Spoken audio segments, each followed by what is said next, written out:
Halo semua, di video kali ini kita bakal bahas tentang penanganan kasus insecure yang dialami remaja serta bagaimana layanan bimbingan dan konseling yang sesuai dengan kasus tersebut.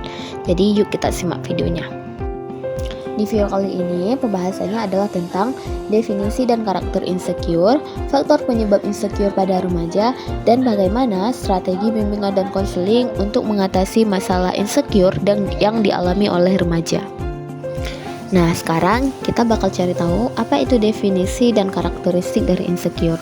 Insecure itu adalah perasaan atau kondisi psikologis di mana seseorang itu merasa tidak aman, kurang percaya diri atau tidak cukup baik dalam menghadapi berbagai aspek kehidupan.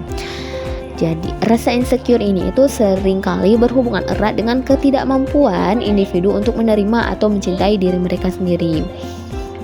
Hal ini itu biasanya terjadi ketika seseorang merasa tidak memenuhi standar tertentu dan tidak sebanding dengan orang lain dalam hal penampilan, kemampuan, dan status sosial. Lalu apa karakteristiknya? Karakteristik utama dari insecure adalah perasaan cemas, gelisah, dan keraguan diri yang berlebihan. Seseorang yang merasa insecure itu seringkali merasa kurang percaya diri dalam berinteraksi sosial.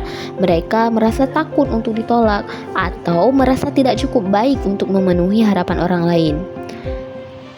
Di mana kepercayaan diri atau self-confidence dan harga diri, self-esteem, itu sangat berperan penting dalam kondisi ini.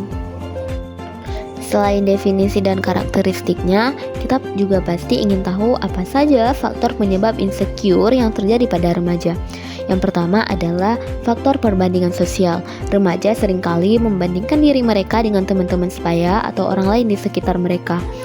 Misalnya, dalam dunia yang penuh dengan standar kecantikan, keberhasilan akademik, atau popularitas sosial, perbandingan sosial ini dapat menyebabkan perasaan tidak puas dengan diri mereka sendiri. Yang kedua adalah masalah keluarga. Lingkungan keluarga itu memainkan peran besar dalam pembentukan harga diri dari seorang remaja. Konflik keluarga, kurangnya dukungan emosional dari orang tua, atau pola asuh yang tidak sehat itu dapat menyebabkan perasaan insecure. Yang ketiga adalah penampilan fisik. Masa remaja adalah periode di mana perubahan fisik yang sangat signifikan. Perubahan hormon, pertumbuhan tubuh, dan perkembangan fisik lainnya itu seringkali membuat remaja merasa tidak nyaman dengan tubuh mereka. Yang keempat adalah tekanan sosial. Tekanan dari teman-teman sebaya, lingkungan sekolah, atau bahkan sosial itu dapat menjadi faktor kuat yang menyebabkan insecure pada remaja. Keharusan mereka untuk terlihat sempurna atau dapat diterima dalam kelompok sosial tertentu dapat menyebabkan kecemasan dan ketidakpastian. Yang kelima adalah harapan yang tidak sesuai realitas. Banyak remaja yang menghadapi tekanan untuk mencapai kesuksesan akademik, prestasi olahraga, atau pencapaian lainnya. Jika remaja merasa bahwa mereka tidak memenuhi harapan yang ada, baik dari orang tua, guru, atau bahkan diri mereka sendiri, mereka bisa merasa insecure karena rasa takut akan gagal dan merasa tidak cukup baik itu dapat menambah kecemasan mereka. Ada beberapa strategi bimbingan dan konseling untuk masalah insecure yang dialami oleh remaja. Strategi yang pertama adalah bentuk layanan dari bimbingan dan konseling. Yang pertama adalah bentuk layanan konseling individual, di mana layanan satu-satu antara konselor dan remaja, di mana konselor itu membantu remaja untuk mengenali akar masalah insecure, menggali perasaan mereka, serta memberikan dukungan dan saran yang sesuai. Yang kedua adalah konseling kelompok. Sesi konseling yang melibatkan beberapa remaja yang mengalami masalah serupa, sehingga mereka dapat berbagi berbagai pengalaman dan belajar dari satu sama lain. Konseling kelompok itu melibatkan sekelompok remaja yang berkumpul di bawah bimbingan seorang konselor untuk mendiskusikan masalah yang mereka hadapi. Yang ketiga adalah pelatihan atau workshop. Program yang berfokus pada pengembangan keterampilan sosial, manajemen stres, dan peningkatan kepercayaan diri.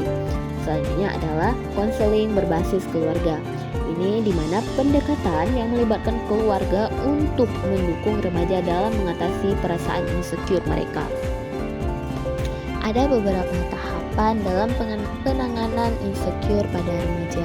Yang pertama adalah tahapan pendekatan. Pada tahap ini, konselor membangun hubungan yang aman dan terbuka dengan remaja sehingga remaja merasa nyaman untuk mengungkapkan perasaannya. Yang kedua adalah tahap identifikasi masalah, di mana konselor membantu remaja untuk mengidentifikasi akar masalah yang menyebabkan rasa insecure. Yang ketiga adalah tahap pemberian intervensi, yaitu konselor memberikan berbagai intervensi sesuai dengan masalah yang dihadapi remaja seperti teknik pengelolaan stres, terapi kognitif perilaku, atau latihan peningkatan kepercayaan diri. Yang terakhir adalah tahap evaluasi atau tindak lanjut, di mana konselor mengevaluasi hasil dari konseling yang telah diberikan dan melihat apakah perasaan insecure remaja berkurang. Jika perlu, tindak lanjut dilakukan untuk memastikan bahwa perasaan insecure tidak berkembang lebih lanjut. Media-media yang digunakan dalam layanan bimbingan konseling adalah, yang pertama adalah sesi tatap muka. Konseling tatap muka dengan konselor adalah media yang paling umum dan efektif dalam membangun hubungan yang lebih personal. Selain tatap muka, ada juga konseling online, di mana layanan konseling itu melalui platform digital seperti video call, chat, atau email, yang dapat membantu remaja merasa lebih nyaman berbicara secara anonim. Yang ketiga adalah media sosial atau aplikasi. Penggunaan aplikasi untuk melatih keterampilan psikologi seperti aplikasi meditasi atau pengelolaan stres itu dapat melengkapi sesi konseling dengan memberikan remaja cara-cara praktis untuk mengelola kecemasan dan membangun kepercayaan diri.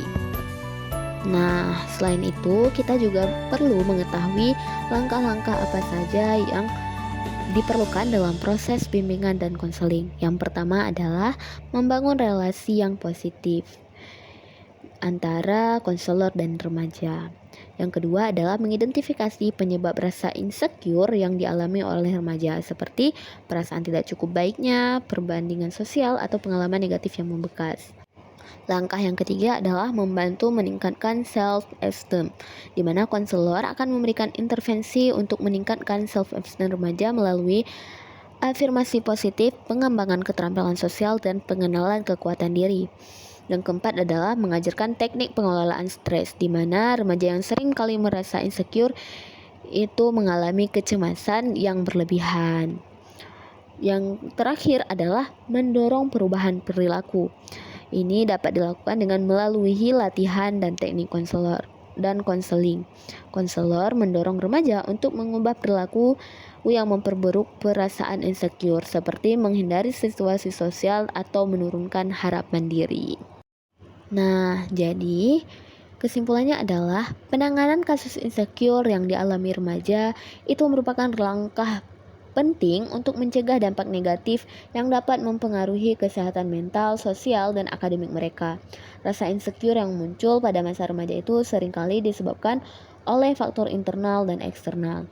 Layanan bimbingan konseling Islam merupakan sarana yang efektif untuk menangani masalah insecure pada remaja.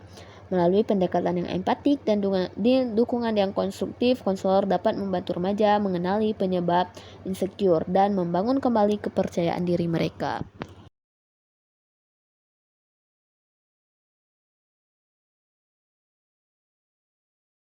Sekian video kali ini. Terima kasih buat yang udah nonton. Jangan lupa like, comment, and share.